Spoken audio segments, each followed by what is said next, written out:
বিশ্বকাপের বাণিজ্যিক সত্ত্বের একটি অংশ বিক্রির মাধ্যমে ফিফা ফরওয়ার্ড এন্টারপ্রাইজ নামে একটি সংস্থা চালু করার পরিকল্পনা করেছিলেন ফিফা প্রেসিডেন্ট ইনফান্তিনো। এই প্রস্তাব ঘোষণার সঙ্গে সঙ্গেই উয়েফা, উত্তর আমেরিকা, মধ্য আমেরিকা, ক্যারিবিয়ান অঞ্চলের ফুটবল সংস্থা ও এশিয়ান ফুটবল কনফেডারেশনের তীব্র প্রতিবাদ জানায়। চাপের মুখে বিতর্কিত পরিকল্পনা বাতিল করার পরও জিয়ান্নি ইনফান্তিনোর ওপর চাপ প্রতিনিয়ত বাড়ছে। ফিফা সভাপতির বিরুদ্ধে আইনি ব্যবস্থা নেওয়ার হুঁশিয়ারি দিয়েছে ইউরোপীয় ফুটবলের নিয়ন্ত্রক সংস্থা উয়েফা।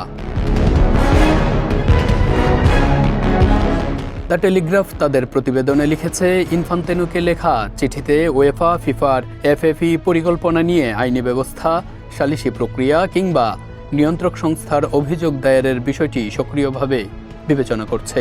উয়েফা চায় ফিফা ও ইনফান্তিনোর কাছে থাকা এই পরিকল্পনা সংক্রান্ত সব নথি ও ইলেকট্রনিক তথ্য দ্রুত শনাক্ত, সংরক্ষণ ও নিরাপদে রাখা হোক।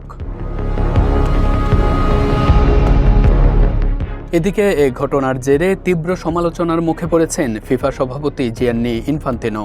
দেশের বর্তমান ব্যাংকিং পরিস্থিতি নিয়ে দুশ্চিন্তায় আছেন?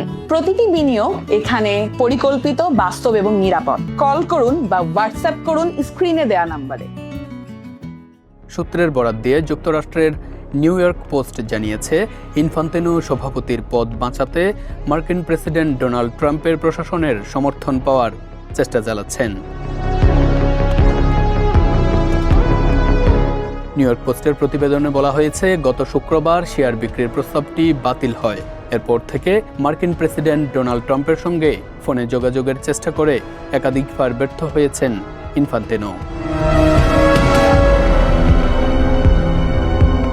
ট্রাম্প ও ইনফান্তিনোর মধ্যে ঘনিষ্ঠ সম্পর্ক রয়েছে। 2025 সালের ডিসেম্বরে ট্রাম্পকে প্রথমবারের মতো প্রবর্তিত ফিফা পিস প্রাইজ প্রদান করে তাদের সম্পর্কের বিষয়টি সবার সামনে আসে। এমনকি ফিফার বিশ্বকাপ সংশ্লিষ্ট স্বত্ব বিক্রির পরিকল্পনার অংশ হওয়ার কথা ছিল ট্রাম্পের জামাতা জ্যারেড কুশনারের ভাই জোশুয়া কুশনারের প্রতিষ্ঠান থ্রাইভ ক্যাপিটালের। এখন সেই বিতর্কই নতুন করে আইনি লড়াইয়ের সম্ভাবনা তৈরি করেছে। প্রকল্পটি শেষ পর্যন্ত বাস্তবায়িত না হলেও এর পরিকল্পনা কিভাবে তৈরি হয়েছিল, কারা এর সঙ্গে যুক্ত ছিলেন এবং সিদ্ধান্ত গ্রহণের প্রক্রিয়ায় ফিফার কোন কোন সংস্থা কতটুকু ভূমিকা রেখেছিল, এসব প্রশ্নের উত্তর খুঁজতে চাইছে উয়েফা।